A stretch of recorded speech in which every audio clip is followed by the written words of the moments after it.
Hello दोस्तों, career on classes में आप सबका स्वागत है। आप लोग मुझे पहली बार यहाँ देख रहे होंगे। जैसा कि आप लोगों को पता है कि यहाँ पर एमपीपीएससी के लिए क्रैश कोर्स चल रहा है। साथ में एमपीपीएससी के साथ आप इससे काफ़ी मदद ले सकते हैं अपने कांस्टेबल, एसआई और आईएएस तक के एग्जाम के लिए, क्योंकि ये एक कॉमन सब्जेक्ट है जो सब लोगों के लिए यूज होगा। वो सब्जेक्ट कौन सा है जो आज हम पढ़ने वाले हैं? वो है इंडियन पॉलिटी।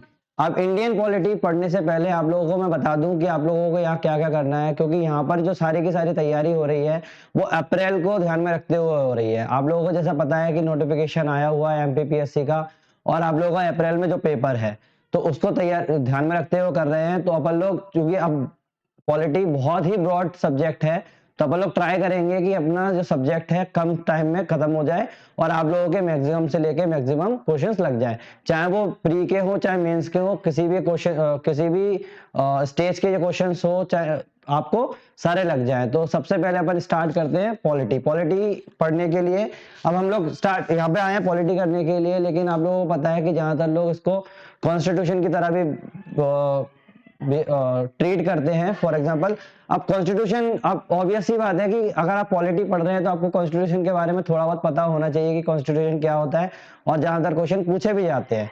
तो कॉन्स्टिट्यूशन की बात करें तो पॉलिटी में अब अगर हम कॉन्स्टिट्यूशन की बात करेंगे,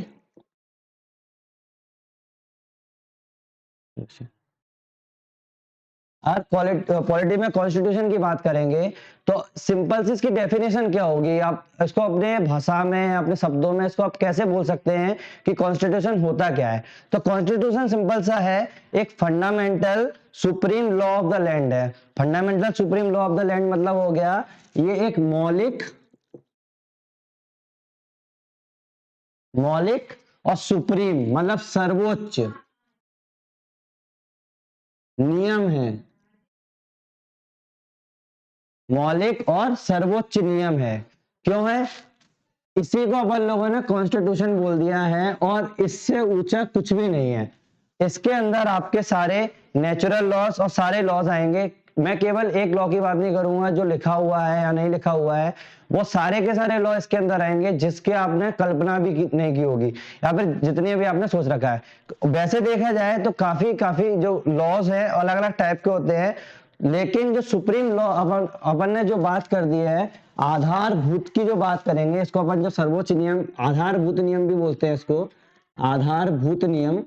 अब आधारभूत नियम की अगर बात करेंगे तो आधारभूत नियम काफी होते हैं, जिनमें कॉन्स्टिट्यूशन भी आता है। Constitution, statutory bodies, ordinance, judicial activism, जितने भी आपके नियम है, जितने भी नियम बन रहे हैं, वो सारे के सारे नियम इसके अंदर आते हैं। ठीक है, तो अब अगर अपन कॉन्स्टिट्यूशन की बात करेंगे तो थोड़ी सी बातें ऐसे भी कर ली जाए कि क्या क्या करता है कॉन्स्टिट्यूशन। कॉन्स्टिट्यूशन ने अपन को क्या क्या दिया है? जो पॉलिटी की बात अपन बाद में करेंगे, पहले कॉन्स्टिट्यूशन पे ही चल रहे हैं। कॉन्स्टिट्यूशन अपन को क्या क्या प्रोवाइड करा रहा है? एक तो कॉन्स्टिट्यूशन ने अपन लोगों को तीन चीज दी है, जिसको अपन स्तंभ बोलते हैं अपने पूरे सिस्टम के, एडमिनिस्ट्रेशन सिस्टम के। पहला क्या हो गया? एग्जीक्यूटिव, दूसरा लेजिस्लेटिव, तीसरा जुडिशरी। क्या चीज है ये? इसके बारे में मैं आगे बात करूंगा। एग्जीक्यूटिव का मतलब होता है कार्यपालिका। अब आप जैसे आप समझ पा रहे हैं इसको एग्जीक्यूट करना। लेजिस्लेटिव मतलब होता है आपका विधायी। विधायी मतलब सीधी सीधी बात है कि आप लोगों का ये तो नियम बनाएगा, मतलब लॉ बनाएगा, बनाएगा, ये चलाएगा, ये चलाएगा। एग्जीक्यूटिव मतलब मैं यहां पर लिख देता हूं क्या होता है। ये होता है कार्यपालिका, ये होता है कार्यपालिका। लेजिस्लेटिव मतलब होता है विधायी परिषद, या फिर विधायी बोल सकते हैं। और जुडिशरी, जैसा आप सब लोगों को पता है क्योंकि ये कॉमन वर्ड है, इसको बोलते हैं न्यायपालिका। न्यायपालिका। अब ये चीज हम लोगों को किसने दी है? कॉन्स्टिट्यूशन ने दी है, सबसे पहली बात। इसके बाद अगर अपन बात करें कि जो एडमिनिस्ट, अब चूंकि ये होने के कारण अब ये तीन चीजें, जो तीन अपन को पिलर्स जो मिल गए हैं, चौथा पिलर आजकल अपन लोग बोलने लगे हैं कि मीडिया है, वो चौथा पिलर हो गया है। वो ठीक है बोलते हैं, और होना भी चाहिए, क्योंकि वो इन चीजों को बैलेंस रखता है बाद में जो भी है। लेकिन कॉन्स्टिट्यूशन ने अपन को ये तीन चीजें दी है, एग्जीक्यूटिव, लेजिस्लेटिव और जुडिशरी। एग्जीक्यूटिव चलाएगा, लेजिस्लेटिव नियम बनाएगा, जुडिशरी न्यायपालिका होगी जो सारे के सारे, अब चूंकि हर किसी के बारे में तो पावर हो नहीं सकती, पावर एक के हाथ में कंसोलिडेटेड हो नहीं सकती। अगर पावर एक के हाथ में कंसोलिडेटेड हो गई तो क्या होगा, उसी की सत्ता आ जाएगी। इसलिए इन लोगों ने कॉन्स्टिट्यूशन बना के ये काम किया है। साथ में अगर अपन बात करें कि कॉन्स्टिट्यूशन और क्या काम करता है, दूसरी बात ये अपन को रिलेशनशिप प्रोवाइड कराता है किसके बीच में, एक तो कॉन्स्टिट्यूशन के बीच में कि क्या रिलेशन है, और एक जो सिंपल से जो लॉज है उसके बारे में आपको बताता है। दूसरी चीज अगर देखा जाए तो एक होता है पीपल, जो हम लोग हैं, लोग, एक होता है गवर्नमेंट। अब इन दोनों के बीच में लिंक कौन प्रोवाइड कराएगा, कि अगर पीपल, अगर लोगों को गवर्नमेंट से जुड़ना है, पहले के टाइम पे तो ऐसा होता था, राजा महाराजा होते थे, उन लोगों के पास कोई भी जाता था बड़ी मुश्किल में जाना, कल ये होता था। और मान लो बड़ा, तुम राजा को लिमिट भी नहीं कर सकते, वो कोई भी टैक्स लगा दे, वो कुछ भी कर दे, आप लोग उस लोगों को लिमिट नहीं कर सकते थे। तो इसको करने के लिए हम लोगों ने क्या किया, इसका काम कौन कर रहा है, इसकी कड़ी कौन बन रहा है, कॉन्स्टिट्यूशन बन रहा है। इन दोनों में लिंक कौन दे रहा है, कॉन्स्टिट्यूशन दे रहा है। ये हो गया हम लोगों का कि ये हम लोगों को एक लिंक भी प्रोवाइड कराता है गवर्नमेंट और कॉन्स्टिट्यूशन के बीच में। अब कॉन्स्टिट्यूशन जो है वो सारी की सारी जो पावर है, जितनी भी पावर है, कि वो पावर कैसे एक्सरसाइज करेगी, वो पावर कैसे एक्सरसाइज करेगी, चाहे वो एग्जीक्यूटिव की हो, चाहे वो लेजिस्लेटिव की हो, चाहे वो जुडिशरी की हो, वो कॉन्स्टिट्यूशन अपन को प्रोवाइड कराता है। तो ये अपना सिंपल सी एक डेफिनेशन थी कि कॉन्स्टिट्यूशन सिंपल एक supreme law of the land होता है, एक आधारभूत नियम होता है, सर्वोच्च नियम होता है, मौलिक नियम होता है। इसको मैं मौलिक भी बोल सकते हैं, सर्वोच्च नियम भी बोल सकते हैं, और आधारभूत नियम भी बोल सकते हैं। तो कॉन्स्टिट्यूशन अपना एक मौलिक या सर्वोच्च नियम या आधारभूत नियम होता है, जिसके थ्रू सारे के सारे लॉज अपने बना जाते हैं। और कॉन्स्टिट्यूशन ने हमको एग्जीक्यूटिव, लेजिस्लेटिव और जुडिशरी दिया है, जिसके कारण एडमिनिस्ट्रेशन जो होता है, जिसमें आप, जिस फील्ड में आप जाना चाहते हो, एमपीपीएससी के थ्रू आप एडमिनिस्ट्रेट करना चाहते हो, तो एडमिनिस्ट्रेशन जो है उसी के थ्रू पॉसिबल हुआ है। साथ में जो इन दोनों की, गवर्नमेंट और पीपल के बीच की जो लिंक है, वो कॉन्स्टिट्यूशन होता है। ये तो हम लोगों ने कॉन्स्टिट्यूशन की सिंपल सी बेसिक सी बात की थी। अगर हम बात करें कि कॉन्स्टिट्यूशन का क्लासिफिकेशन क्या होता है, सिंपल सी बात है कि क्लासिफाई इसको कैसे कर सकते हैं। तो दो, अब कोई भी चीज है, अगर आपने कोई नियम बनाए हैं तो आप उसको दो तरीके से डिफाइन कर सकते हो। एक होता है रिटन, लिखित, एक होता है अनरिटन। अब आपको अगर दिख नहीं रहा होगा तो मेरी केवल बातें पे ध्यान दें, और अगर आपको नोट्स बनाने हैं तो वैसे बना लें। राइटिंग हो सकता है कि मेरी थोड़ी छोटी हो, कोई बात नहीं है, तो आप देख लें, ये लिखा हुआ है रिटन, लिखित। लाओ मैं लिख देता हूं, लिखित,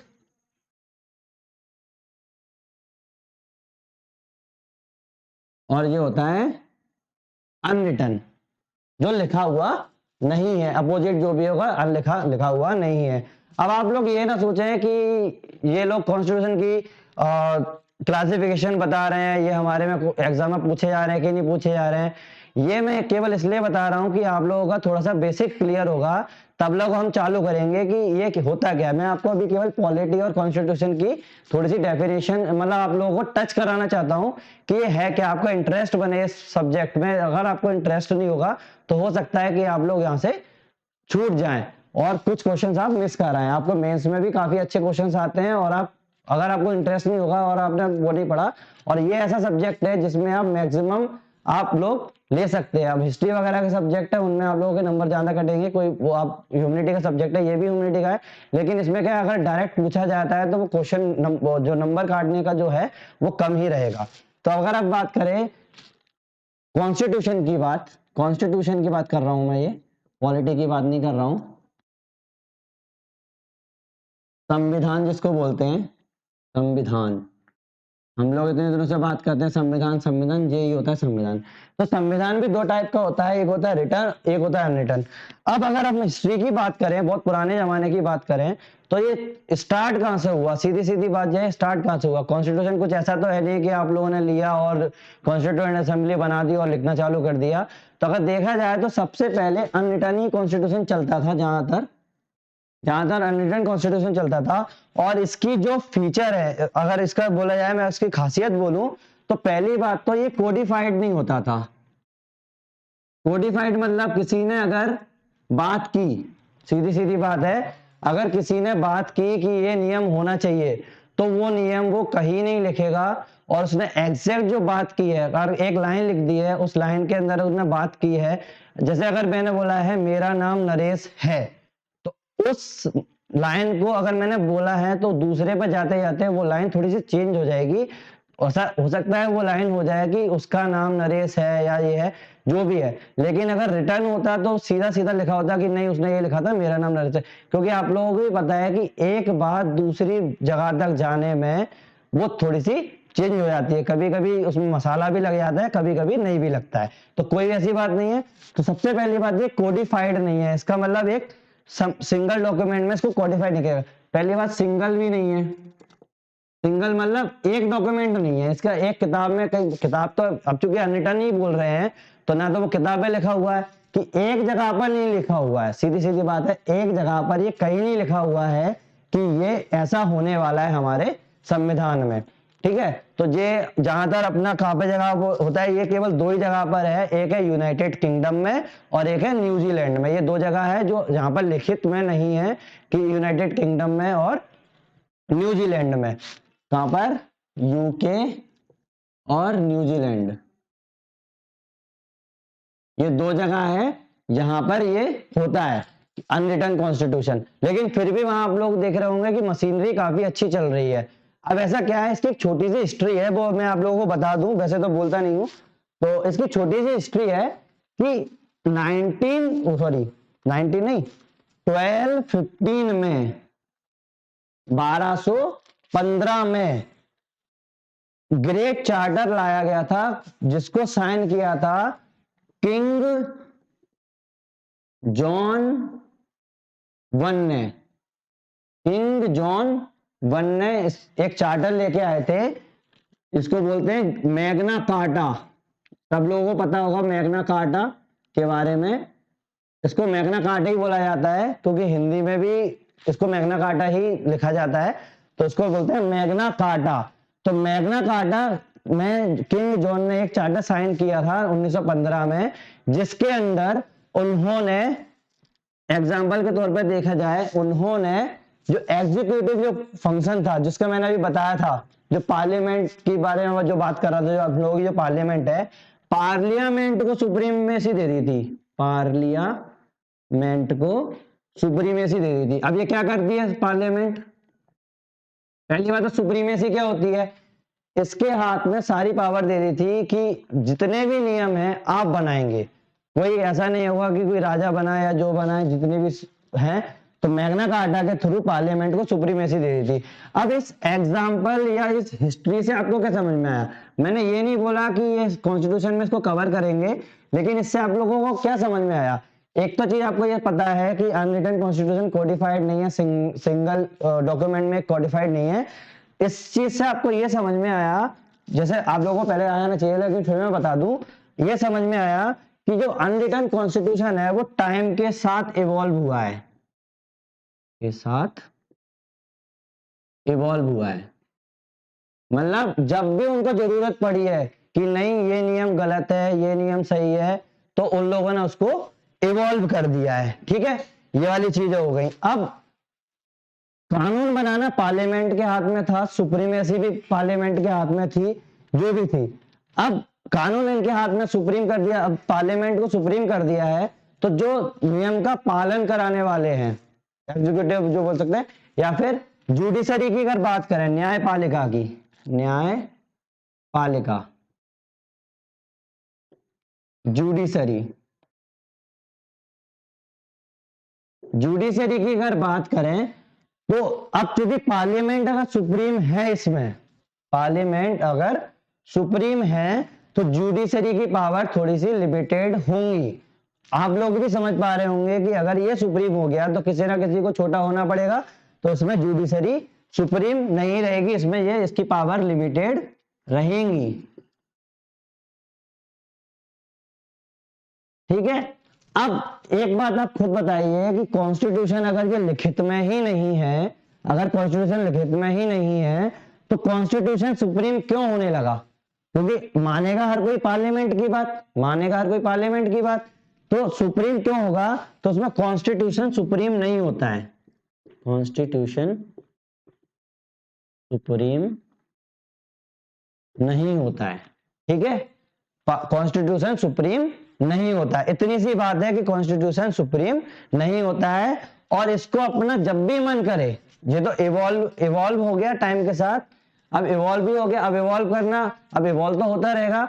तो अगर ये लिखा ही नहीं है, इवॉल्व भी हो सकता है, तो उसको चेंज करना बड़ा आसान होता है।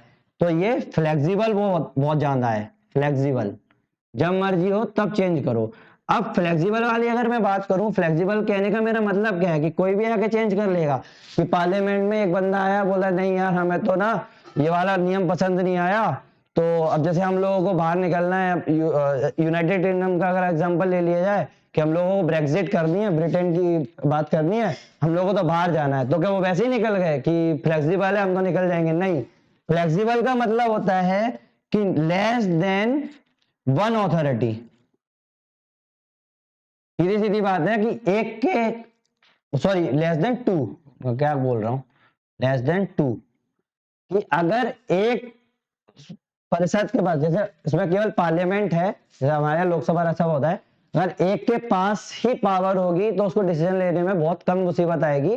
और अगर एक दो से ज्यादा, अगर एक या दो से ज्यादा हो गई, दो से ज्यादा हो गई, तो उसको थोड़ी सी प्रॉब्लम आएगी। तो मेरा कहने का मतलब फ्लेक्सिबल ये है कि इनको आसानी होती है इसको फ्लेक्सिबल को चेंज करने में। ठीक है। अब इसी का उल्टा अपना रिटर्न कॉन्स्टिट्यूशन होता है। रिटर्न की अगर मैं बात करूं तो रिटर्न में जैसे ये कोडिफाइड नहीं है किसी भी सिंगल डॉक्यूमेंट में, रिटर्न में अपन लोगों ने कोडिफाइड कर दिया है, कोडिफाइड कर दिया है किसमें? सिंगल बुक में। ये सब लिखा हुआ है कि जुडिशरी यहां होगी, या फिर अपना एग्जीक्यूटिव ये काम करेगा, आपकी स्टेट होगी, आपकी सिटीजनशिप होगी। एग्जाम्पल के तौर पे अगर मैं अब सीधी सीधी वाला एक सिंगल डॉक्यूमेंट हो गया आप लोगों का, ये सिंगल डॉक्यूमेंट हो गया। एग्जाम्पल के तौर पे बात करूं, अगर आप अभी तो अब चूंकि हम स्टार्टिंग स्टेट पे हैं, मैं आप लोगों को केवल टच करा रहा हूं कि अपन लोग आगे क्या करने वाले हैं, तो थोड़ा सा ये हो जाएगा। तो थोड़ी सी अगर मैं बात करूं तो अगर हम पार्ट्स की बात करें तो हमारा कॉन्स्टिट्यूशन कुछ पार्ट्स में बटा हुआ है। तो अगर पहले पार्ट की बात करें, पार्ट 1 की बात करें, अगर पहले पार्ट की बात करें तो इसमें बात की गई है टेरिटरी ऑफ इंडिया की, कि इंडिया की टेरिटरी कहां है, सीधी सीधी बात है। पार्ट 2 में बात की गई है सिटीजनशिप की, सिटीजनशिप की, सिटीजनशिप की, कि हम लोग यहाँ के सिटी नागरिक है कि नहीं है, नागरिकता की बात की गई है पार्ट 2 में। और पार्ट 1 में बात की गई है कि इंडिया की टेरिटरी कहां तक है, या फिर इंडिया की टेरिटरी क्या क्या होगी। तीसरी बात की गई है पार्ट 3 की बात की गई है हम लोगों से पॉलिटिकल या फंडामेंटल राइट्स की। अब मैं ये बताऊंगा अभी इतना सा बताने के बाद कि मैं ये क्यों बोलना चाह रहा हूं, क्योंकि ये सब बाद में आएगा। ठीक है, ये हो गया। तो इस बात से तो आगे और भी है कि अगर देखा जाए तो पार्ट 4 में डीपीएसपी की बात की गई है, directive principle of state policies की बात की गई है, पार्ट 4 में फंडामेंटल ड्यूटीज की बात की गई है। तो मैं इसमें लिख नहीं रहा हूं, क्यों नहीं लिख रहा हूं, ये मेरा बताने का एक सिंपल सा ये है कि आप ये देख लें कि मैंने ये बात की है कि कोडिफाइड होता है और सिंगल डॉक्यूमेंट है, कोडिफाइड सिंगल डॉक्यूमेंट है जिसमें इसकी बात की गई है। अब कोडिफाइड अपन लोगों ने, मेरा बोलने का मतलब ये है कि हम लोगों ने सीधा लिख दिया है कि पार्ट ए में हम बात करेंगे टेरिटरी ऑफ इंडिया, कि अगर आप एक स्टेट बना रहे हैं, आप एक देश बना रहे हैं, तो आप लोगों को पहले ये डिफाइन करना पड़ेगा कि आप लोगों की टेरिटरी क्या होगी। सीधी सीधी बात है कि आप लोगों की टेरिटरी क्या होगी। मैं केवल इंडिया के उसमें बात कर रहा हूँ, बाकी के कॉन्स्टिट्यूशन की बात नहीं कर रहा हूँ। हो सकता है कि कई कई जगह पे है, लेकिन हम लोगों ने जैसे इंडिया का एग्जांपल ले लिया, हम लोगों ने कोडिफाइड कर दिया कि पार्ट ए में पहले से ही बोल दिया है कि इंडिया की टेरिटरी ये होगी, हम लोग वो इसको ऐसे चेंज करेंगे। आर्टिकल्स की भी बात होती है, आर्टिकल 1 2 की भी बात होती है, हम लोग इसको ऐसे चेंज करेंगे। दूसरी बात अगर मैं बात करूं कि अगर आपकी टेरिटरी बन गई तो इसमें रहने वाला कौन होगा, सीधी सीधी बात है, इसमें रहने वाला कौन होगा। तो अब चूंकि आपने टेरिटरी डिसाइड कर दी तो आपके नागरिक डिसाइड नहीं करोगे किसके नागरिक कौन है। आप लोग जैसे देख रहे हैं करंट अफेयर्स में एनआरसी का मुद्दा चल रहा है, सिटीजनशिप एक्ट जो आया है वो इसी के बेस पे आया है, क्योंकि हमारे कॉन्स्टिट्यूशन में कोडिफाइड किया गया है कि हम लोगों ने सिटीजनशिप की बात की है पार्ट 2 के अंदर, और पार्ट 2 के अंदर अगर बात की है तो ऑब्वियस सी बात है सिटीजनशिप आपको डिफाइन करना पड़ेगा कि कौन इंडिया का नागरिक है और कौन नहीं है। अब ऐसे ही कोडिफाइड करके थोड़ा सा नीचे आए, अब अगर उनको सिटीजनशिप दे दी गई और मान लो आप लोगों ने अगर एक गवर्नमेंट बना दी और गवर्नमेंट उन लोगों पर रूल करने लगी, उनका शोषण करने लगी जैसे पुराने जमाने में होता था, तो एक नागरिक के पास क्या होगा कि जिससे वो अपने आप को प्रोटेक्ट कर पाए। तो इसीलिए हम लोगों ने कॉन्स्टिट्यूशन में कोडिफाई कर दिया कि नहीं भैया हर किसी के पास फंडामेंटल राइट्स होंगे। अब कुछ फंडामेंटल राइट्स जो हैं वो हो सकता है केवल इंडिया के सिटीजन्स के ऊपर हो, या कुछ हो जो फॉरेन के ऊपर हो, या फिर दोनों के ऊपर हो, या फिर जो अपने दुश्मन जो देश हैं उनके ऊपर हो। तो उनके बारे में जब फंडामेंटल राइट पे पहुंचेंगे तब बात करेंगे। मैं आपको केवल इसे टच करा रहा हूं कि कोडिफाइड का मतलब ये है कि हम लोगों ने सब कुछ डिफाइन कर दिया है कि ये चीजें हमारे पास है। अब अगर बात करें, ये इतनी बात हो गई। नाउ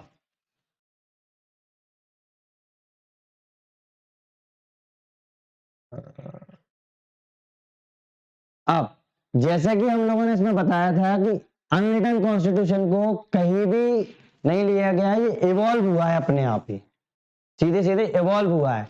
लेकिन अगर इसमें बात किया है, अब जैसे हमने बोल दिया कि ये कोडिफाइड है, सिंगल डॉक्यूमेंट में है, सब लिखा हुआ है, तो इट मींस ये हम लोगों ने इनेक्ट किया है अपने ऊपर, हम लोगों ने ही इसको बनाया है कि ये होगा ये नहीं होगा। सीधी सीधी बात है, हम लोगों ने इसको बनाया है, ये खुद लिखा गया है कि कॉन्स्टिट्यूशन क्या है। अब थोड़ी सी इसमें अगर और देख लिया जाए, थोड़ा सा देख लिया जाए, हम लोगों ने इसमें देखा था कि ये जो कॉन्स्टिट्यूशन है इसमें सुप्रीम नहीं है। देखो मैंने क्रॉस लगाया है, इसमें कॉन्स्टिट्यूशन सुप्रीम नहीं है, क्योंकि पार्लियामेंट सुप्रीम थी, पार्लियामेंट सारे लॉ बनाती थी, तो कॉन्स्टिट्यूशन अपना सुप्रीम नहीं है। तो इसके अंदर अगर देखा जाए रिटर्न के अंदर, जब हम लोगों ने लिख दिया है कि, और हम लोगों ने बोल दिया है कि इसको लिखा हुआ है, उसको बहुत कम लोग ही चेंज कर सकते हैं। मैं ये नहीं बोलूंगा कि इसको चेंज नहीं किया सकता, मैं उसके बारे में आगे बात करूंगा। तो ये पहली बात, तो इसमें कॉन्स्टिट्यूशन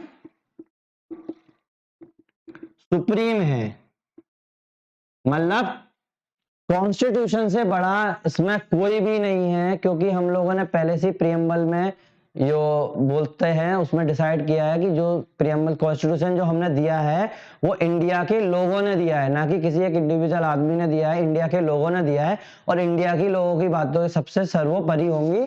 तो कॉन्स्टिट्यूशन जो होगा इसमें सुप्रीम होगा, इसमें कोई भी सुप्रीम होगा, ना तो पार्लियामेंट सुप्रीम होगी, ना एग्जीक्यूटिव सुप्रीम होगी, और ना आपकी जुडिशरी सुप्रीम होगी, सबसे सुप्रीम होगा कॉन्स्टिट्यूशन।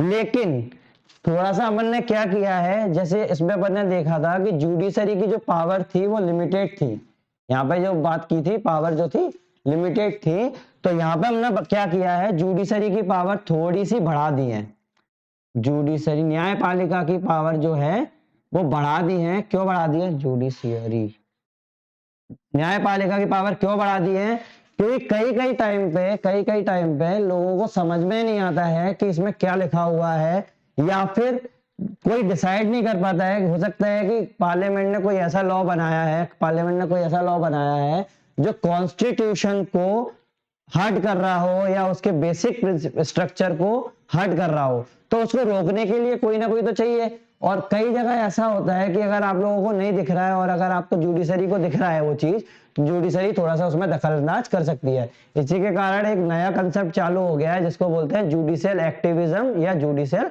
रिव्यू। वो अपन बाद में बात करेंगे आगे के बाद। नाउ ठीक है, ये हो गया।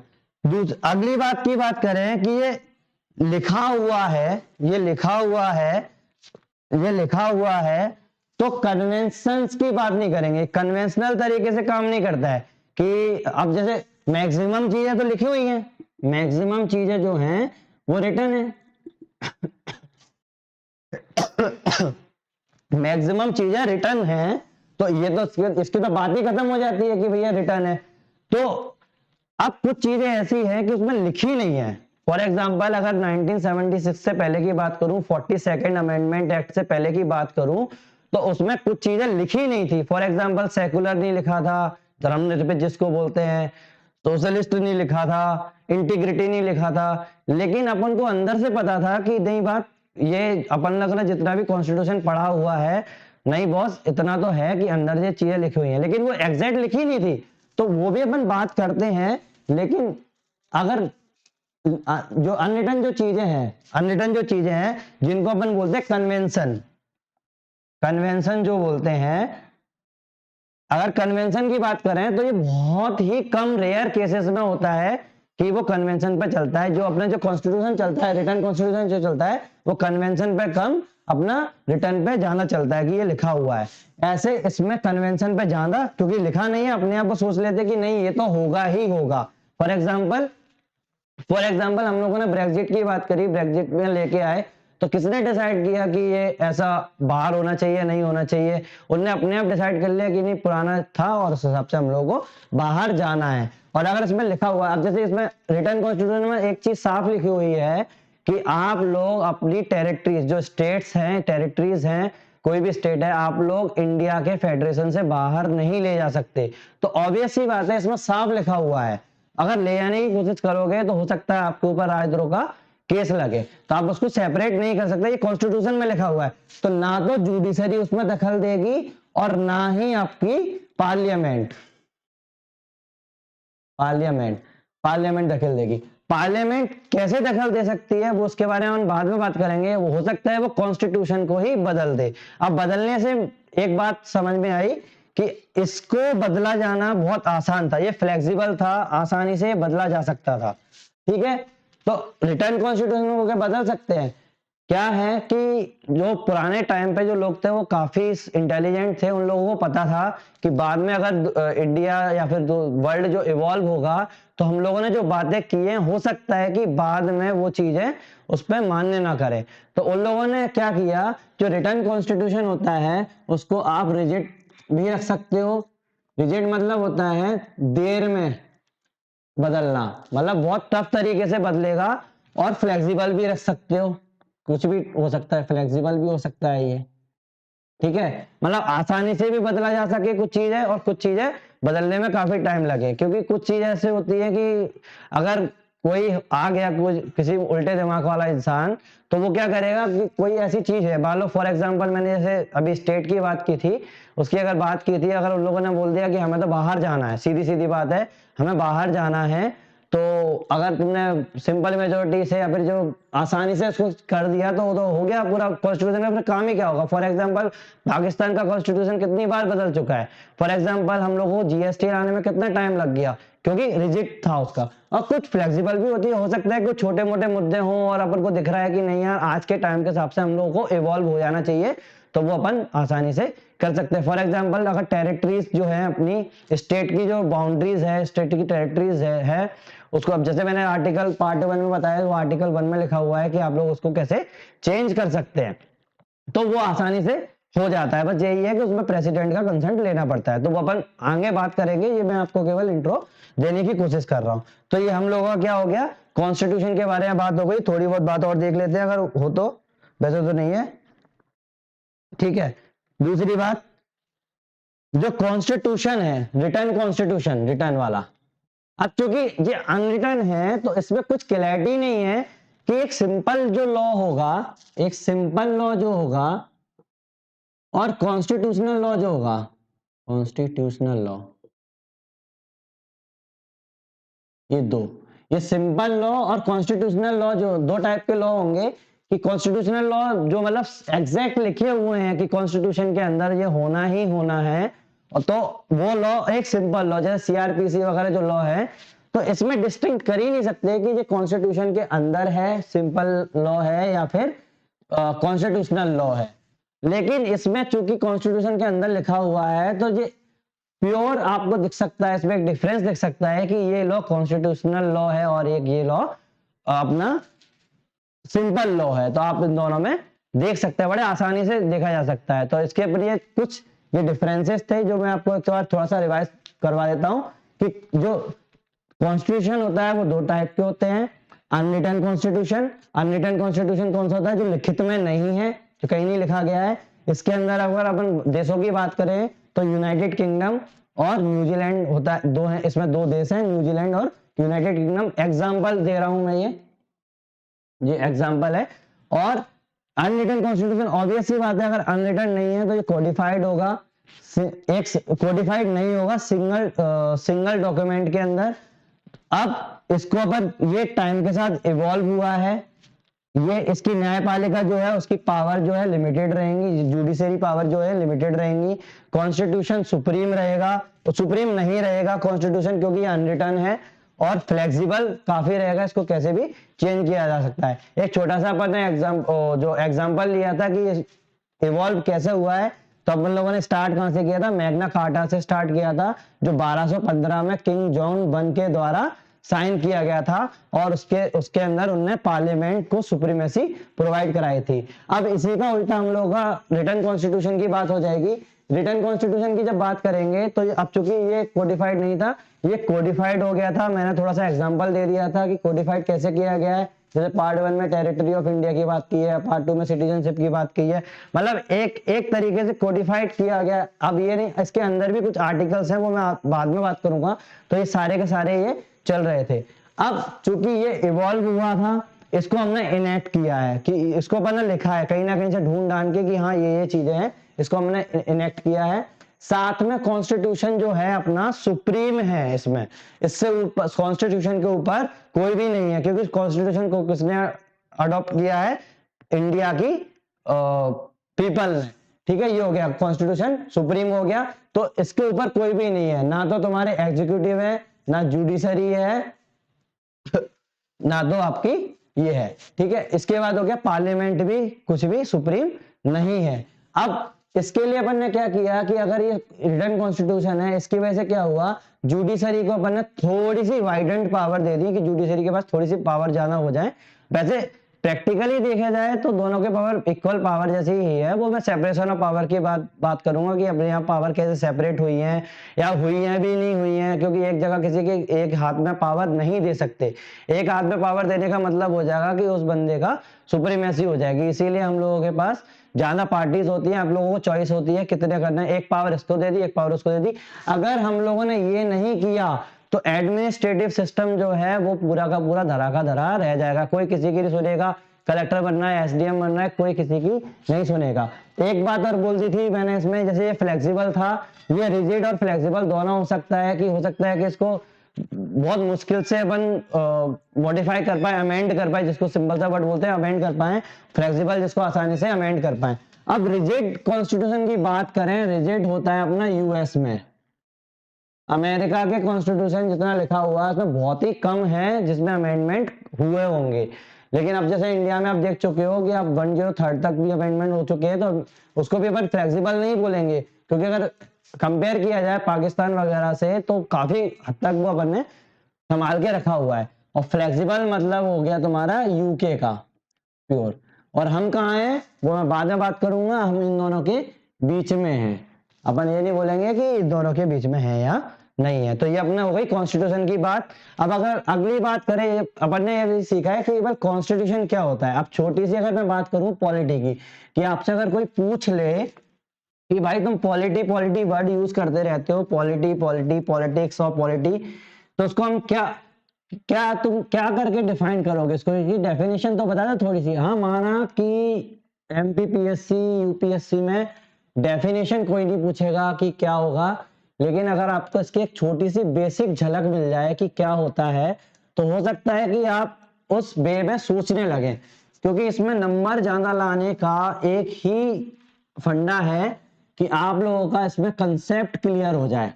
कंसेप्ट अगर क्लियर हो जाएगा, आप अगर उस वे में सोचने लगे, पॉलिटी के वे में सोचने लगे, तो आपके सारे क्वेश्चंस बन जाएंगे। कि अगर जो आपने सुना भी नहीं होगा तो वो भी बन जाएगा। तो अगर आप बात करें पॉलिटी की,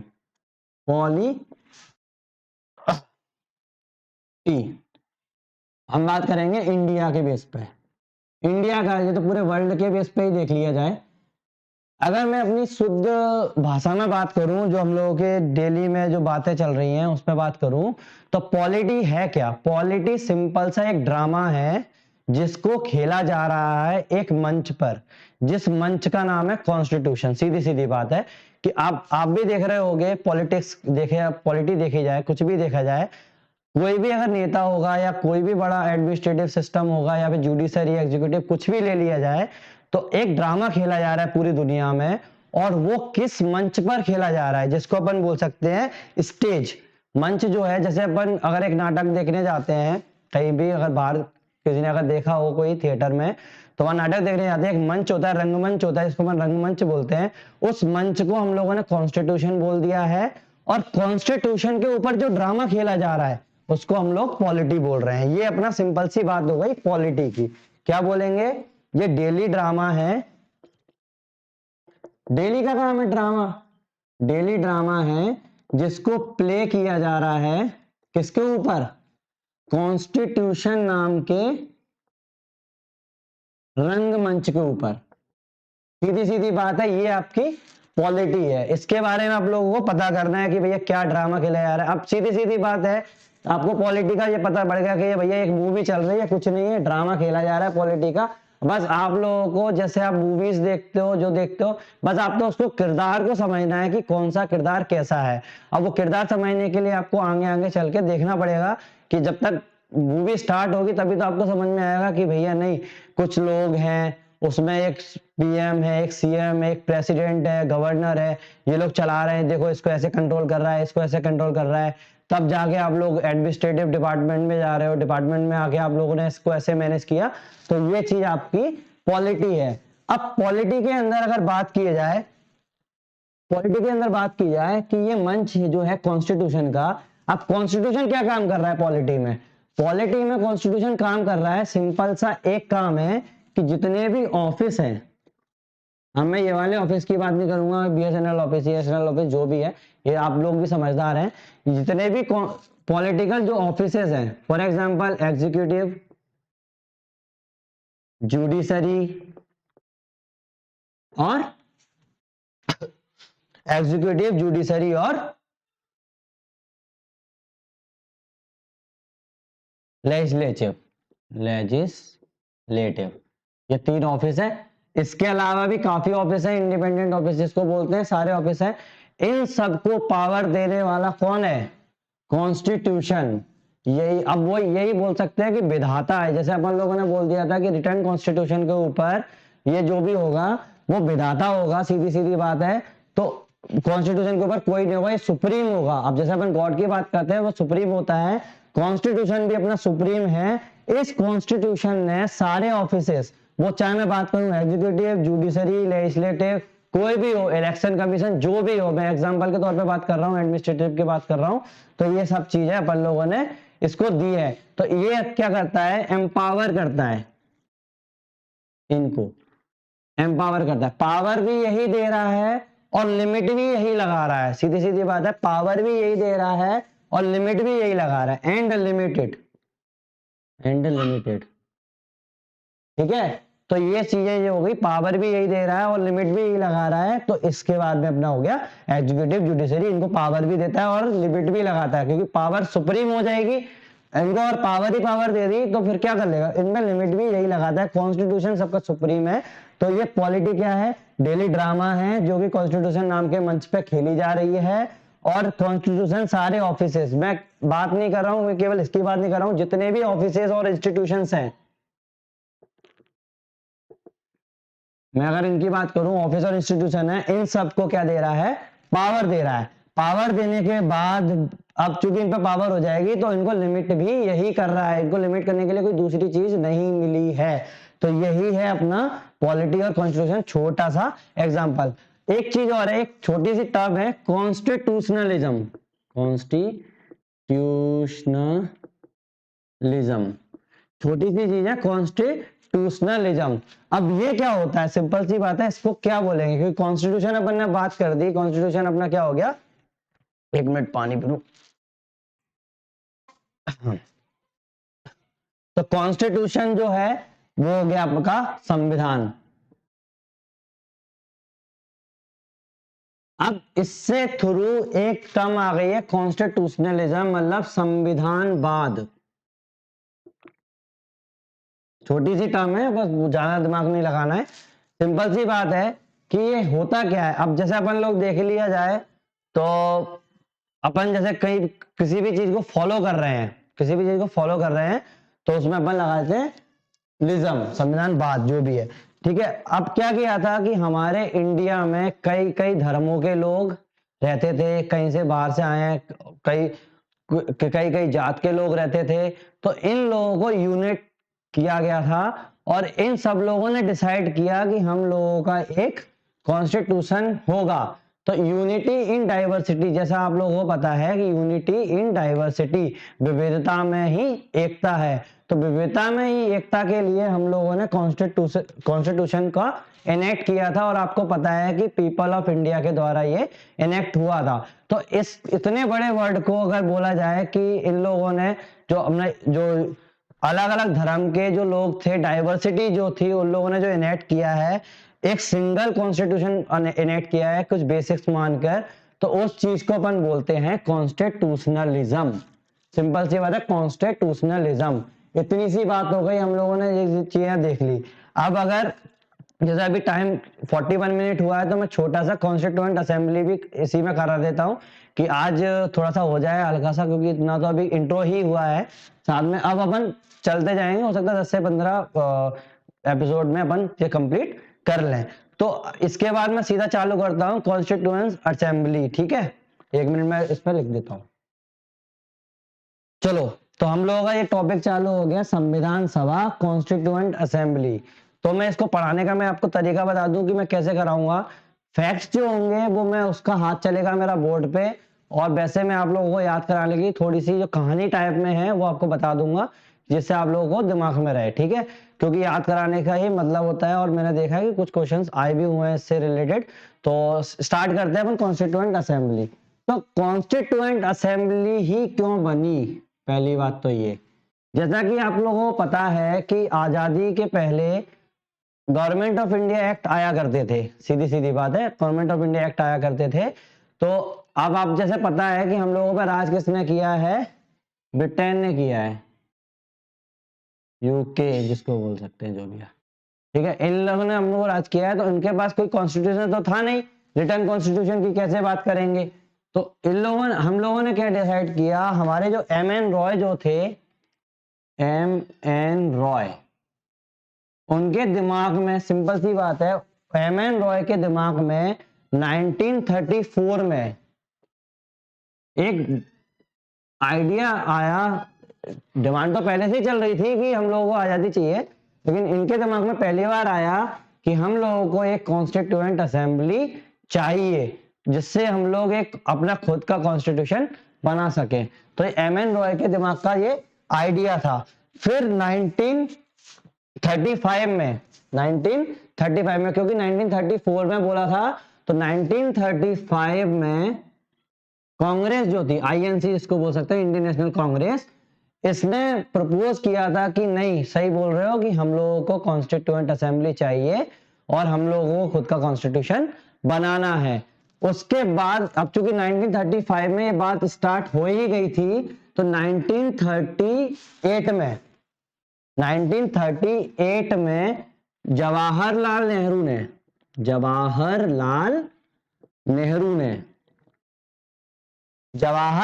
नेहरू ने बोला था कि हम लोग एक कॉन्स्टिट्यूएंट असेंबली बनाएंगे, जिसमें हम लोग सारी इंडिया की टेरिटरी कवर करेंगे, साथ में प्रिंसली स्टेट कवर करेंगे, जो ब्रिटिश इंडिया उस टाइम पे अपन बोलते थे, ब्रिटिश इंडिया पूरी ब्रिटिश इंडिया, क्योंकि दो पार्ट में आप लोगों को पता है, आप हिस्ट्री में आगे पढ़ेंगे, जो भी जो टीचर आपको पढ़ा रहे हैं तो वो बताएंगे कि आप लोगों का जो इंडिया था डिवाइड था ब्रिटिश इंडिया और प्रिंसली स्टेट में। ठीक है, अब स्पेलिंग जो भी जल्दी जल्दी लिख दिया। तो ब्रिटिश इंडिया और प्रिंसली स्टेट में आपका डिवाइड था। तो हम लोग दोनों को कवर करेंगे और इसके लिए हम लोग एक कॉन्स्टिट्यूशन तैयार करेंगे। कॉन्स्टिट्यूशन तैयार करने के लिए हम लोग एक कॉन्स्टिट्यूएंट असेंबली बनाएंगे जो सोवरेन होगी। सोवरेन का मतलब होता है कि उसके ऊपर हम लोग बाहर वालों को नहीं आने देंगे कि कोई भी इंसान हो, मतलब इंडिया के बाहर जो भी हो उसके ऊपर कोई भी हमारा डिसीजन नहीं ले सकता, हम अपना डिसीजन खुद लेंगे। पहली बात तो एक ये सोवरेन होगी, ये नेहरू ने बोला था, अब ये हुआ कि नहीं हुआ मैं आगे बात करूंगा। तो पहली बात एक सोवरेन होगी, दूसरी एडल्ट फ्रेंचाइजी के थ्रू होगी, एडल्ट फ्रेंचाइज। अब एडल्ट फ्रेंचाइज क्या होता है, सिंपल सी बात है, एडल्ट फ्रेंचाइज क्या होता है, वोटिंग, वोटिंग दी जाएगी, वोटिंग डायरेक्टली होगी कि सारे इंडिया के लोग वोटिंग करेंगे और कॉन्स्टिट्यूएंट असेंबली चुनेंगे। कॉन्स्टिट्यूएंट असेंबली मतलब संविधान सभा चुनेंगे, उसके बाद आप लोगों की ये बनेगी। ये बात बोली थी। साथ में इतनी बात हो गई, फ्री इंडिया की ऊपर होगी और ये हो गया।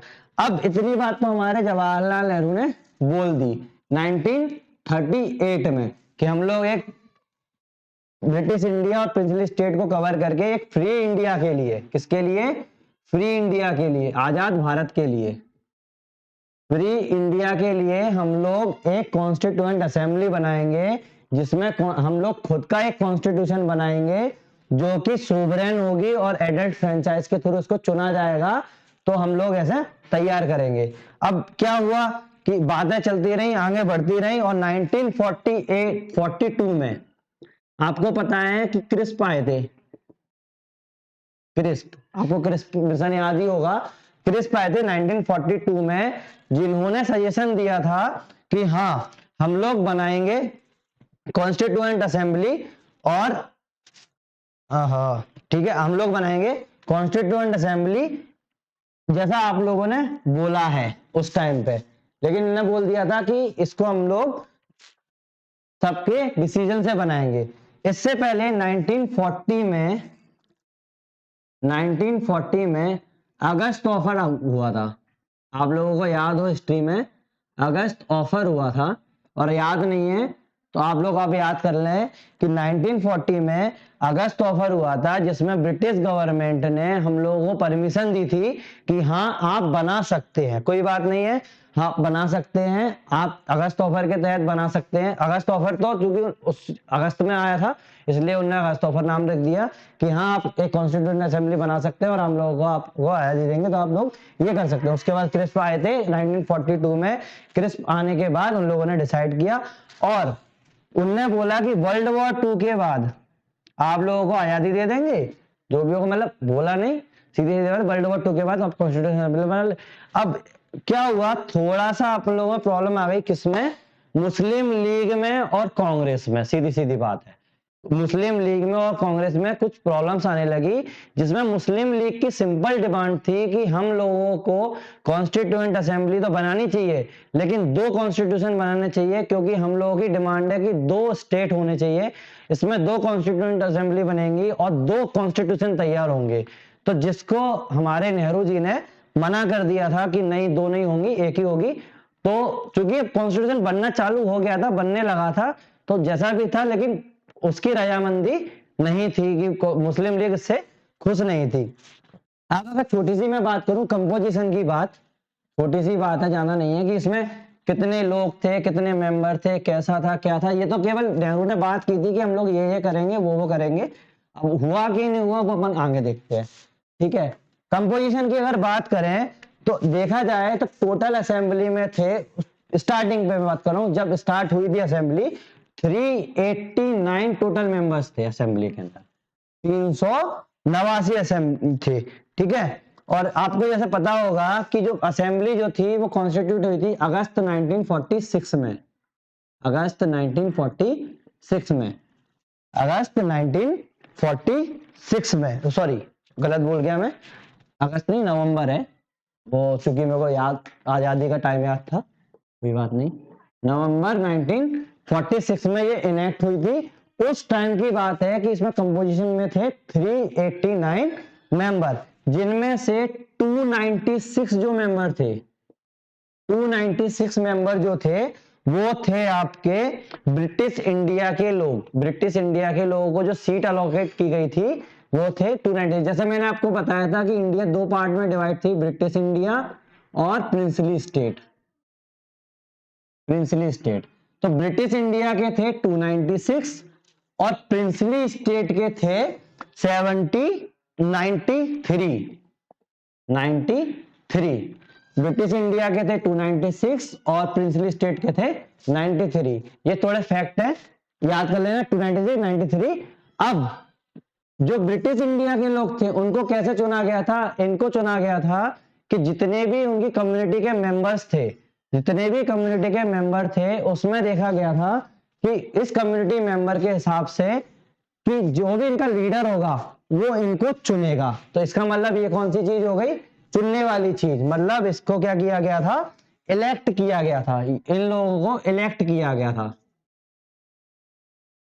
ठीक है, ब्रिटिश वाला इनको इलेक्ट किया था। पहली बात तो याद में रखना है कि ब्रिटिश इंडिया में जो जितने भी लीडर थे उनको इलेक्ट किया गया था।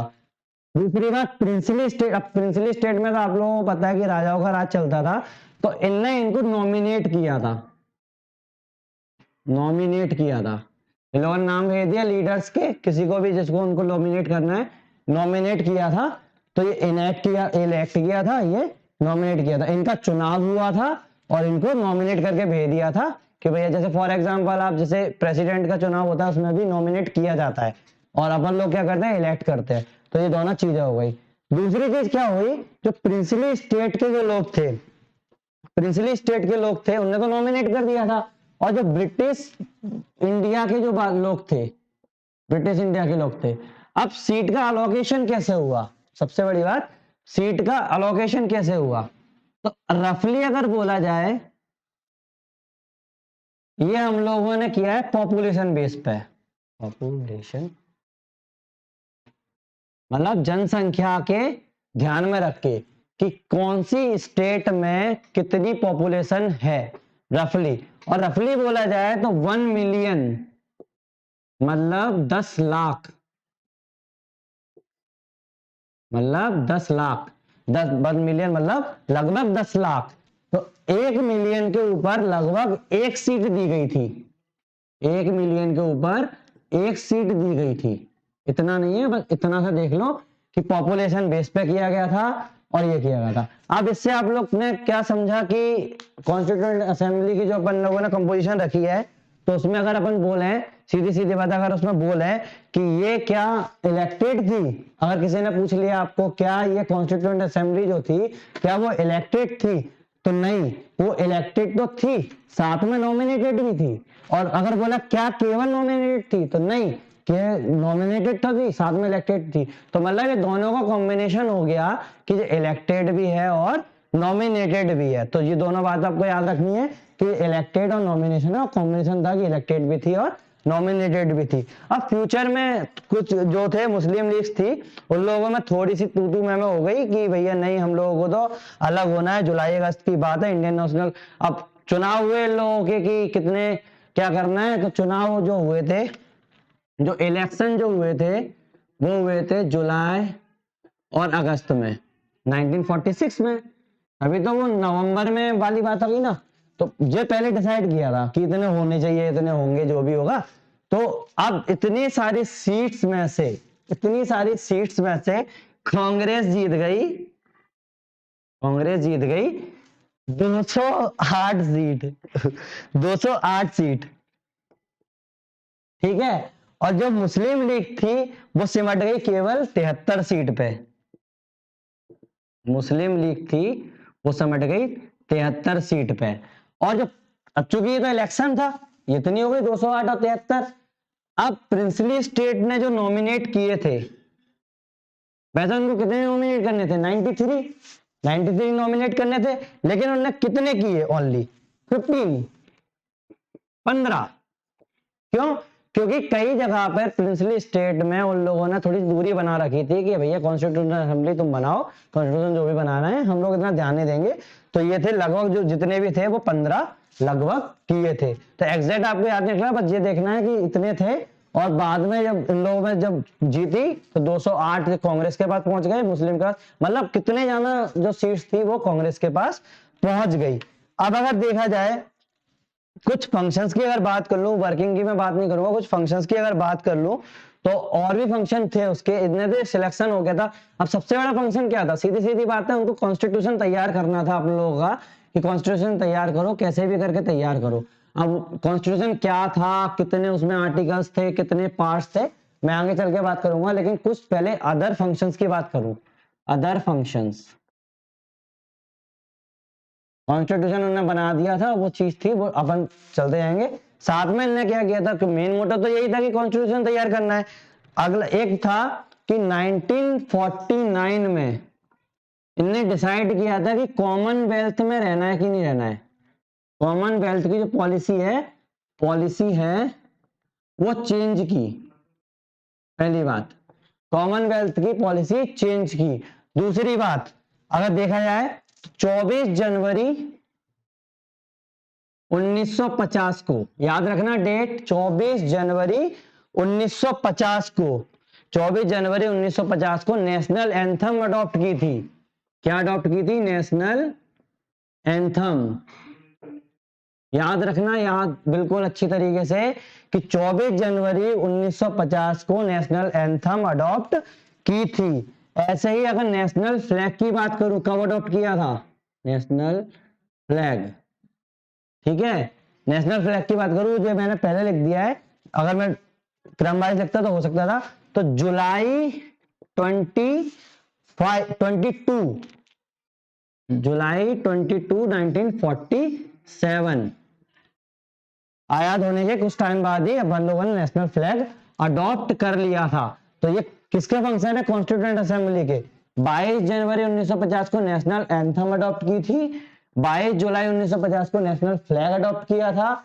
ऐसे ही साथ में आप लोगों को जैसे पता होगा कि राजेंद्र प्रसाद, मैं इन लोगों का इनका नाम थोड़ा सा रिस्पेक्ट से लेना चाहूंगा, मिस्टर राजेंद्र प्रसाद, क्योंकि हमारे पहले प्रेसिडेंट हैं ये, डॉक्टर राजेंद्र प्रसाद जो भी है, रिस्पेक्टेड डॉक्टर राजेंद्र प्रसाद जी जो हैं, इनको 24 जनवरी 1950 को इंडिया का पहला प्रेसिडेंट घोषित किया था, क्योंकि उससे पहले तो इलेक्शन होते नहीं थे। अब क्या उनने जो कॉन्स्टिट्यूएंट असेंबली है, क्या उनका काम खत्म हो गया था कि नहीं हम लोगों ने कॉन्स्टिट्यूशन बना दिया और आपको पता है 26 जनवरी 1950 को कॉन्स्टिट्यूशन लागू हो गया था, तो क्या उनके बाद रुके थे? नहीं, वो तब तक नहीं रुके जब तक पहला इलेक्शन कंडक्ट नहीं हो गया इंडिया में। पहला इलेक्शन कब कंडक्ट हुआ था आपको भी पता होगा, 1951 और 52 में, मतलब इसके बीच में ये कंडक्ट हो रहा पहला इलेक्शन। तब तक वो शांत नहीं बैठे थे, वो काम करते ही रहे थे। तो इतनी सी बात थी छोटी सी। अब कुछ कमिटीज हैं, मैं पहले इसमें बोर्ड पर लिख देता हूं क्योंकि वीडियो लंबा हो जाएगा, फिर उसके बाद मैं आपको एक्सप्लेन कर दूंगा। कुछ कमिटीज बहुत इंपॉर्टेंट होती हैं। तो वेलकम दोस्तों। तो अब जैसे हम लोग बात करें, कुछ कमिटीज हैं, आप लोगों को भी पता है कि कुछ कमिटीज जो हैं बहुत ज्यादा इंपॉर्टेंट होती हैं, हो सकता है उससे डायरेक्ट क्वेश्चन पूछ लें। प्री के बेस पे बोल रहा हूँ, मेंस के बेस पे आप इसको यूज करके आ सकते हैं कोई भी क्वेश्चन के अंदर। तो प्री के बेस पे अगर कुछ कमिटीज हैं तो अपन ने देखा जाए कि कुछ माइनर कमिटीज थी और कुछ मेजर कमिटीज थी। मेजर कमिटी मतलब बड़ी कमिटीज जिसकी बहुत ज्यादा जरूरत थी। तो अगर देखा जाए कि सारे तो याद कर नहीं सकते कौन किस कमेटी का मेंबर था कौन नहीं था, लेकिन कम से कम उनके चेयरमैन तो अपन देख ही सकते हैं कि वो चेयरमैन कौन कौन से थे। तो उसके लिए अपन देखा जाए तो मेजर कमिटीज में अपने जो जवाहरलाल नेहरू जो थे वो 3 कमिटीज के चेयरमैन थे। 3 कमिटीज याद रखना, 3 कमिटीज के चेयरमैन थे जवाहरलाल नेहरू। सरदार पटेल जो थे वो 2 कमिटीज के मेंबर थे, माइनर कमिटीज के तो थे ही थे कुछ के, लेकिन सरदार पटेल मेजर कमिटीज की मैं बात कर रहा हूं कि मेजर कमिटीज में इसके भी थे। मेजर कमिटीज काफी थी, ऐसा नहीं है कि नहीं थी, 8 मेजर कमिटीज थी, लेकिन मैं केवल इंपॉर्टेंट की बात कर रहा हूं। बाकी अगर आपको देखना है, टाइम वेस्ट करना है तो आप कर सकते हैं, कोई बात नहीं है। तो ये हो गया जवाहरलाल नेहरू, सरदार पटेल, और जिसको अपन सब लोग जानते हैं कि ड्राफ्टिंग कमेटी के जो चेयरमैन थे वो डॉक्टर बी आर अम्बेडकर थे। अब मैं बात करूं कि जवाहरलाल नेहरू कौन सी कमेटी के चेयरमैन थे, तो यूनियन पावर कमेटी इनके हाथ में थी, यूनियन पावर कमेटी, क्योंकि जितनी यूनियन लेवल की बात आ गई ना, union power committee, union constitution committee की बात इन्हीं के हाथ में थी, यूनियन कॉन्स्टिट्यूशन कमेटी की बात इन्हीं के हाथ में थी, और स्टेट कमेटी की बात भी इन्हीं के हाथ में थी, जवाहरलाल नेहरू के। अब स्टेट कमेटी, सिंपल सी बात है क्या कि स्टेट कमेटी, उन्होंने बोल दिया कि स्टेट कमेटी, तो स्टेट कमेटी मतलब होता है कि स्टेट के साथ निगोशिएशन कैसे किया जाए, तो उस टाइम पे तो काफी प्रिंसली स्टेट थी, ब्रिटिश इंडिया की जो स्टेट थी, तो निगोशिएशंस के लिए जो था ना स्टेट के साथ, स्टेट निगोशिएशन की जो बात थी ना, वो जवाहरलाल नेहरू थे उसके चेयरमैन। तो जवाहरलाल नेहरू कौन कौन सी कमेटी के चेयरमैन थे, union power committee, union constitution committee, state committee, ये तीन कमेटी है, union power committee, union constitution committee, union और स्टेट कमेटी, ये तीन के ये चेयरमैन थे।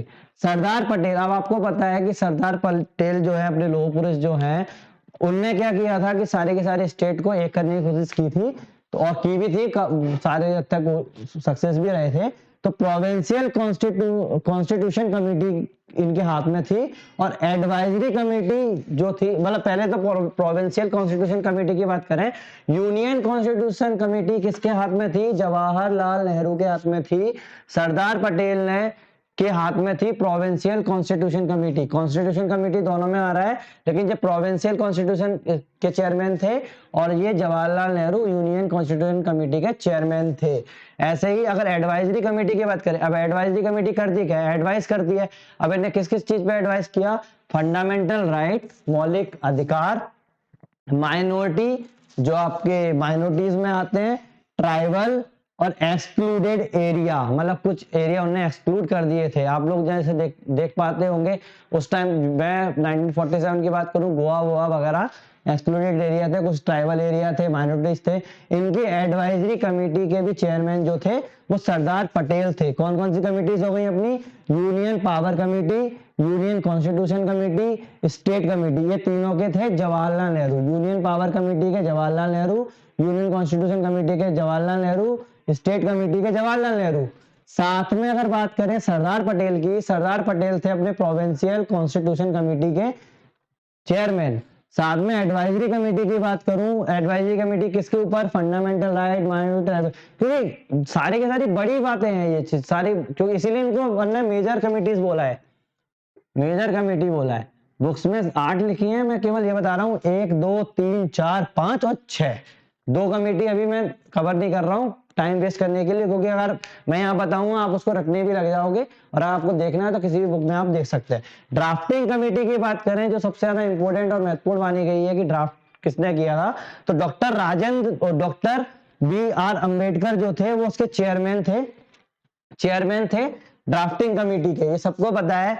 लेकिन साथ में 7 और मेंबर थे, मतलब 6 और मेंबर थे, टोटल मिला के 7 मेंबर थे, टोटल 7 मेंबर थे ड्राफ्टिंग कमेटी के अंदर। तो चेयरमैन थे doctor B R Ambedkar, sorry मैं डी लिख दिया है, डॉक्टर बी आर अम्बेडकर थे चेयरमैन, और बाकी के 6 और लोग थे। वो 6 लोग कौन कौन थे, एन गोपाल स्वामी अय्यर नगर, साउथ इंडियन लग रहा है नाम, एन गोपाल स्वामी अय्यर नगर। दूसरा अलादी कृष्ण स्वामी अय्यर, याद रखना इसमें AYYAR है, अय्यर नहीं है कि तमिलनाडु और केरला वाले, ये अय्यर है, अय्यर, अलादी कृष्णा स्वामी अय्यर, साउथ के ही हैं, लेकिन ये आई वाला अय्यर नहीं, ये अय्यर है। तीसरा है डॉक्टर के एम मुंशी, चौथे हैं सैयद अहमद मोहम्मद शहादुल्ला, चौथे हैं, और जो 5वें हैं माधवा राव जिसको बोलते हैं माधवा राव। अब इनमें छोटी सी बात थी कि वैसे तो इन दोनों का नाम कोई नहीं जानता, लेकिन इतिहास की कुछ घटनाएं बोलते हैं ना, जिसके किस्मत में नाम लिखा होता है उनका तो होना ही होता है। जो माधवा राव जो थे उन्होंने रिप्लेस किया था BL मित्तर को, क्योंकि पहले इसकी कमेटी में कौन थे, बीएल मित्तर थे, लेकिन बीएल मित्तर की तबीयत थोड़ी सी खराब होने के कारण माधवा राव इस कमेटी के मेंबर बन गए। चेयरमैन ये थे और ये थे, माधवा राव इस कमेटी के मेंबर बन गए। ऐसा ही काम हुआ है टीटी कृष्णा मचारी का, टीटी कृष्णा मचारी का। इन्होंने भी doctor DP Khetan, doctor DP Khetan यार पंखे से याद रख लेना, डॉक्टर डीपी खेतान को रिप्लेस किया था, क्योंकि उनकी मृत्यु हो गई थी 1948 में। खेतान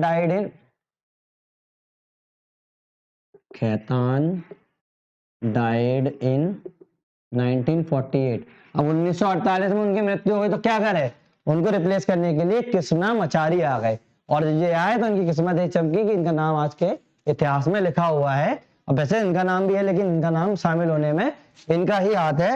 किसका? कि माधव राव जो थे वो बीएल मित्तर को रिप्लेस किया उन्होंने। किसको रिप्लेस किया? बीएल मित्तर को। और टीटी कृष्णा मचाई जो थे वो रिप्लेस का किया, वो तो चूंकि अनफॉर्चुनेट है ये कि उनकी डेथ हो गई और उनको इनने रिप्लेस किया। बाकी आपको पता ही है, आप लोगों को याद ही है कि ड्राफ्टिंग कमेटी के चेयरमैन थे बी आर अम्बेडकर थे।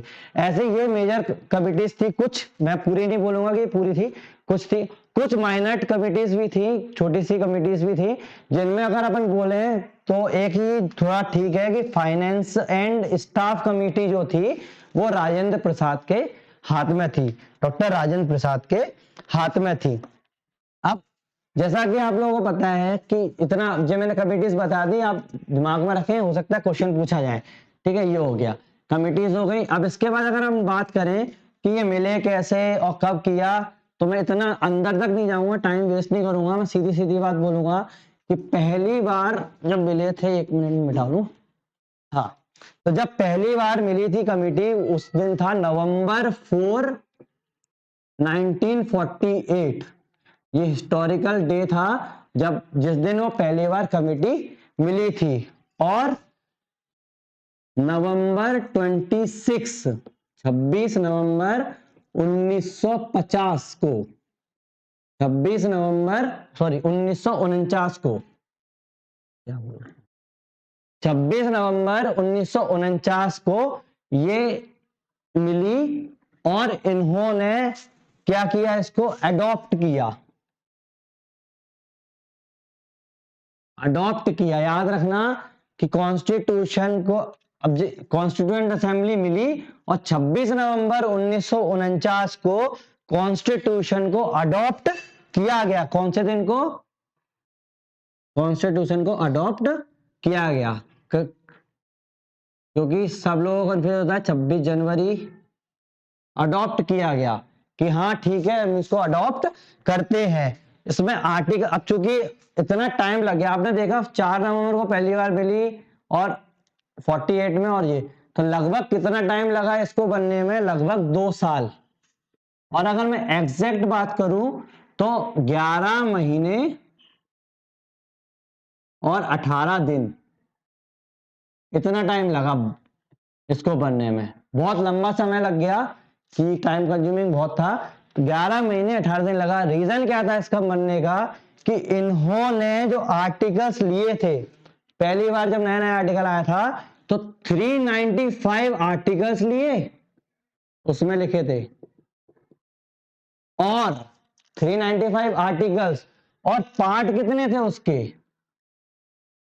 पार्ट थे 8, सॉरी शेड्यूल थे, पार्ट नहीं, इसको मैं शेड्यूल बोलूंगा, पार्ट तो बाद में आप करेंगे अपन। तो शेड्यूल जो थे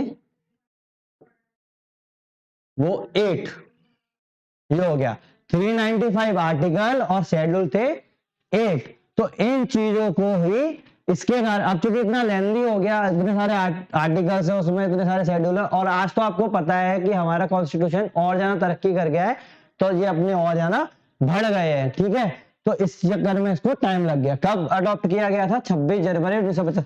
तो फिर आप लोगों के दिमाग में एक बात आएगी कि यार इसका कमेंसमेंट जो हुआ था वो 26 जनवरी को क्यों हुआ था? बात आनी चाहिए, आए क्यों नहीं? तो आप लोगों को पता है कि जो कॉन्स्टिट्यूशन, अब एक इसमें एक फैक्ट छोटा सा जोड़ लो कि इसको अपन अब कॉन्स्टिट्यूशन डे भी बोलते हैं।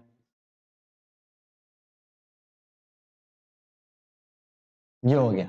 इसको अब लोगों ने कॉन्स्टिट्यूशन डे बना दिया है। हमेशा अब नवंबर 26 को क्या होता है, कॉन्स्टिट्यूशन डे होता है, संविधान दिवस जिसको बोलते हैं, हिंदी में लिख दूं संविधान दिवस।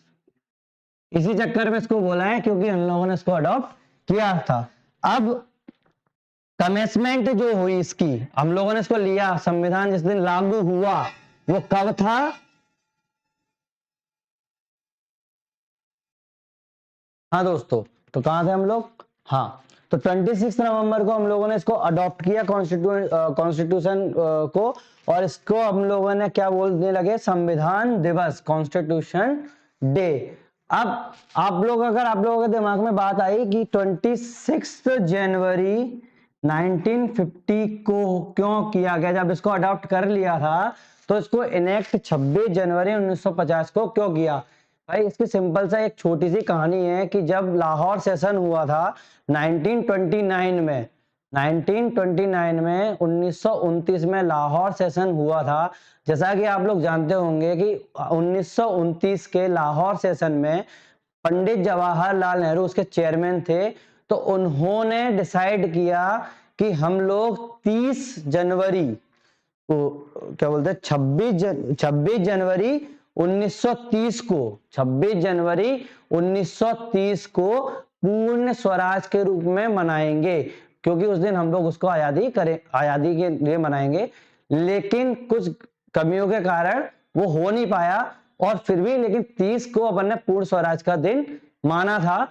अब 26 जनवरी, अब चूंकि 26 जनवरी का डिसाइड किया गया था 1930 में, तो उन्होंने बना इसको यादगार रखने के लिए 26 जनवरी 1950 मना देते हैं। तो अब क्योंकि ज्यादा दिन की बात थी नहीं, ये नवंबर की बात थी, जनवरी की बात थी, 2 महीने में अपना हो गया था, अपन देख लिया था। साथ में अगर एक कमिटी और मैं बात करूं, ये उनका सपना था, इसलिए ना 26 जनवरी बोलने लगे थे। साथ में अगर मैं एक बात करूं, एक छोटी सी कमिटी बनी थी कि इस कमिटी को जो एक्सपर्ट कमेटी बनी थी कि इसका मटेरियल जो है, कॉन्स्टिट्यूशन का मटेरियल है, उसके लिए भी एक इन लोगों ने कमेटी बनाई थी, एक्सपर्ट कमेटी बनाई थी, जिसको बोलते हैं एक्सपर्ट कमेटी। एक्सपर्ट कमेटी इसके लिए मटेरियल के लिए कमेटी बनाई थी कि कहां से अपन मटेरियल लेंगे, प्रिपेयर कहां से करेंगे, कैसे करेंगे। तो कॉन्स्टिट्यूएंट असेंबली का जो प्रिपेयर करने के लिए जो मटेरियल था, प्रिपेयरिंग मटेरियल, अब मेरी राइटिंग में मत जाइए, मेरी राइटिंग बहुत गंदी है। प्रिपेयरिंग मटेरियल, तो प्रिपेयरिंग मटेरियल जो था उसकी भी कमेटी बनाई गई थी कॉन्स्टिट्यूएंट असेंबली के लिए। कॉन्स्टिट्यूएंट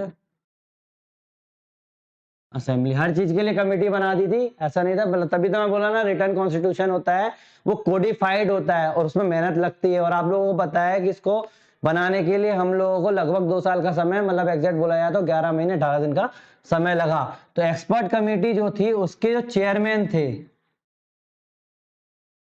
ऑब्वियसली बात है, 3 के अपन ने देखे थे, जवाहरलाल नेहरू मैक्सिमम के थे, इसके भी जवाहरलाल नेहरू ही थे, जवाहरलाल नेहरू ही थे।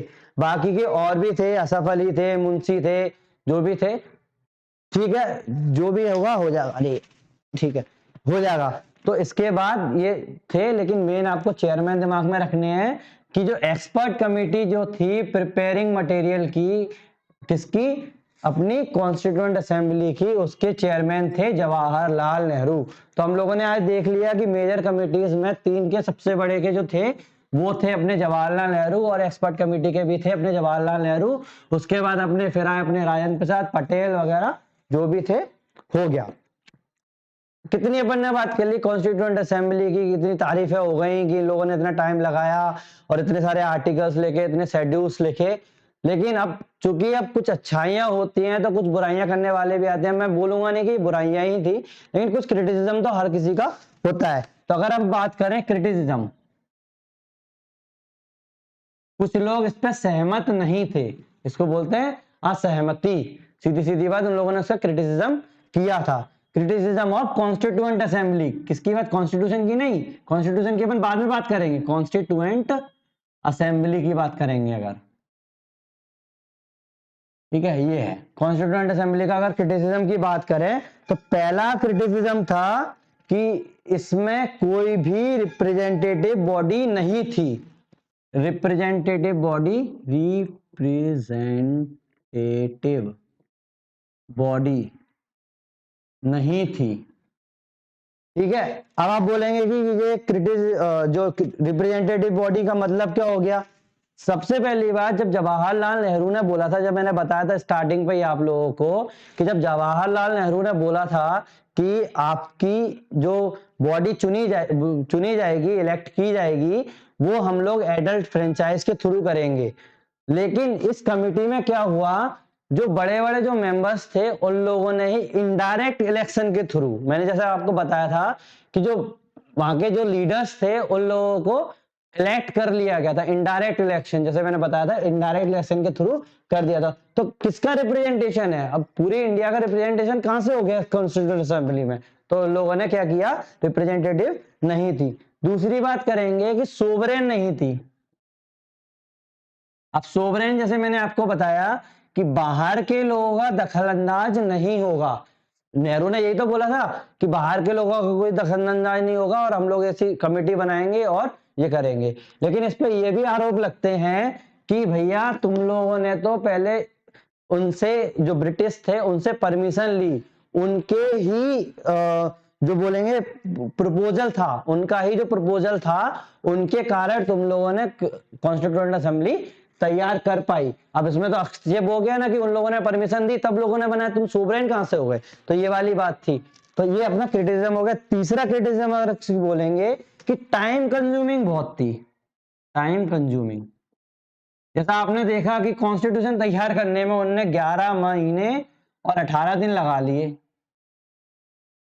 ठीक है, 18 दिन लगा लिए, टाइम कंज्यूमिंग। अब ऑब्वियस सी बात है कि टाइम कंज्यूमिंग इतनी कैसे हो सकती है कि तुम लोग, क्योंकि आपने देखा कि कमिटीज कितनी बड़ी थी, कुछ मेजर कमिटीज बनी थी, कुछ माइनर कमिटीज बनी थी, यहां तक कि उन लोगों ने जो मटेरियल प्रिपेयर करने की भी एक कमिटी बना रखी थी, फिर भी इन लोगों को 11 महीने और 18 दिन लग गए। ठीक है, तो ये हो गई।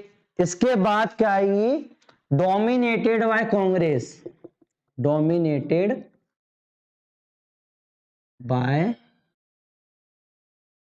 कांग्रेस। अब डोमिनेटेड मतलब क्या होता है, आधिपत्य, सीधी सीधी बात है, आधिपत्य। कांग्रेस का आधिपत्य था। जैसा मैंने आप लोगों को बातों बातों में एक चीज बोली थी कि कांग्रेस ने जो सीटें जीती थी वो कितनी थी, आईएनसी ने जो सीटें जीती थी वो कितनी थी, 208 बताया था, 208 सीटें थी। और जो प्रिंसली स्टेट जो थी, जो मुस्लिम लीग जो थी, मुस्लिम लीग जो थी उसने सीट जीती थी 73, ओनली 73। दिख रहा है आप लोगों को अंतर कि आईएनसी ने 208 और मुस्लिम लीग ने 73, और बाकी की अपनी जो इंडिपेंडेंट 8 थी और थोड़ी बहुत और थी। तो ये मिला के टोटल मिला के कितनी सीट थी, 296 सीट थी।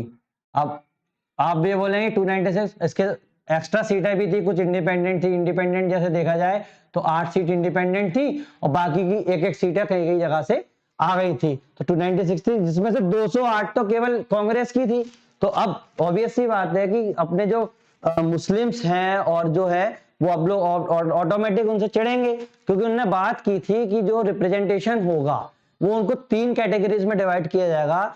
मुस्लिम, याद रखना, मुस्लिम, सिख और जनरल। मुस्लिम, सिख और जनरल। इसकी बात नहीं थी कि उन्होंने बोला था कि हिंदू मुस्लिम सिख ईसाई, जो नहीं, मुस्लिम, सिख और जनरल। अब जनरल वाले कौन से आ गए, जो मुस्लिम और सिख नहीं थे। उसी के अंदर आपका बुद्धिज्म, क्रिश्चियनिज्म, हिंदुइज्म, ये सब लोग जो थे वो जनरल में आ गए, और मुस्लिम, सिख और जनरल, ये 3 कैटेगरीज में डिसाइड किया था। याद रखना, मुस्लिम, सिख और जनरल। जनरल में जो मुस्लिम और सिख नहीं थे, तो इन लोगों में हो गया। अब ये तो हो गई कांग्रेस वाली बात। तो अब कांग्रेस आ गई, अब मुस्लिम रह गए 73। तो ऑब्वियसली बात है उनमें थोड़ा बहुत तो आना ही था। तीसरी एक और इसमें, अब चूंकि मैंने इसकी बात कर ली मुस्लिम सिख वाली की, एक तो डोमिनेटेड बाय कांग्रेस हो गई, एक हो गया dominated by Hindus, dominated by Hindu. अब पहले आप बात कर रहे हो कि भैया हम लोग अब जैसे कॉन्स्टिट्यूशन पर आगे पढ़ेंगे उसमें ये बोलेंगे कि हम लोगों के स्टेट का कोई भी धर्म नहीं माना जाएगा, सारे धर्म एक समान माने जाएंगे, तो ये वाली बात करनी चाहिए ना। लेकिन डोमिनेशन किसका हो गया? हिंदू का। अगर मैं एग्जांपल दूं तो हिंदू उसमें जो थे वो 163 थे, 163 थे। आप एग्जैक्ट याद ना करें कोई दिक्कत नहीं है, लेकिन आप ये देखें कि लगभग 163 थे, और जो मुस्लिम थे वो 80 के आसपास थे, 80 के आसपास थे, एग्जैक्ट 80 ही थे। अब मेरे पास रखा हुआ है डाटा इसलिए मैं लिख रहा हूं, लेकिन याद किसी को नहीं रहता। लेकिन इतना मोटा मोटा तो याद रहेगा ही कि जितने मुस्लिम थे उसके डबल तो हिंदू ही थे, तो डोमिनेटेड बाय द हिंदू, सीधी सीधी बात। इतनी चीज हो गई, ये क्रिटिसिज्म हो गया। एक और क्रिटिसिज्म है कि ये जो डोमिनेशन है, डोमिनेटेड बाय बोल सकते हैं, या फिर हाँ डोमिनेटेड बाय भी बोल सकते हैं, सीधे सीधे बाय लॉयर्स एंड पॉलिटिशियंस। बड़े बड़े एक्सपर्ट बोलते हैं कि भैया तुम लोगों ने बनाई कॉन्स्टिट्यूएंट असेंबली, सबसे बड़ी बात तुमने इसमें डोमिनेशन किसका रख दिया कि लॉयर्स का और पॉलिटिशियन। अब इससे प्रॉब्लम क्या आ गई कि जब इन लोगों ने जब कॉन्स्टिट्यूशन लिखा तो एक तो पॉलिटिशियंस के लिए बहुत ज्यादा वो मिल गए, लूप होल्स मिल गए। लॉयर्स के लिए क्या हो गया कि इसकी जो भाषा है वो समझ कौन पाता है? लॉयर्स ज्यादा समझ पाते हैं। इसीलिए तो हम लोगों को कोई भी केस लड़ना होता है, कॉन्स्टिट्यूशन पढ़ना होता है, तो लॉयर्स सबसे ज्यादा इसमें ध्यान दिए जाते हैं। ठीक है, ये अपने क्रिटिसिज्म हो गए। कुछ फैक्ट है कि इनका सिंबल एलिफेंट वगैरह है, वो आपको दिमाग में नहीं रखना है।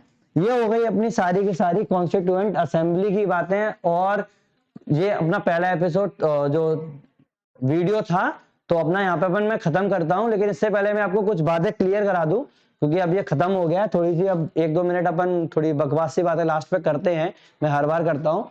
तो पहली बात, जैसे आप लोग देख रहे होंगे कि बोर्ड पे मेरा हाथ इंग्लिश में चल रहा है, लिखने में इंग्लिश में चल रहा है, तो आप ये ना सोचें कि ये इंग्लिश में लिख रहा है बंदा तो हम लोगों का क्या फायदा होगा, कि हम लोग तो हिंदी मीडियम से हैं या फिर जो भी उर्दू मीडियम से जो भी है।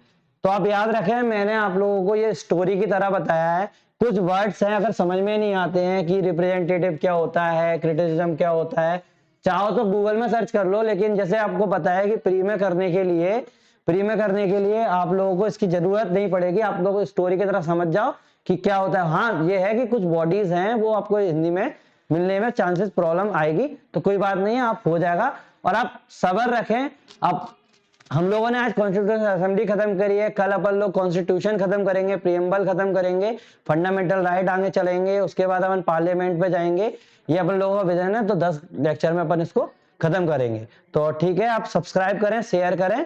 चलो, थैंक यू।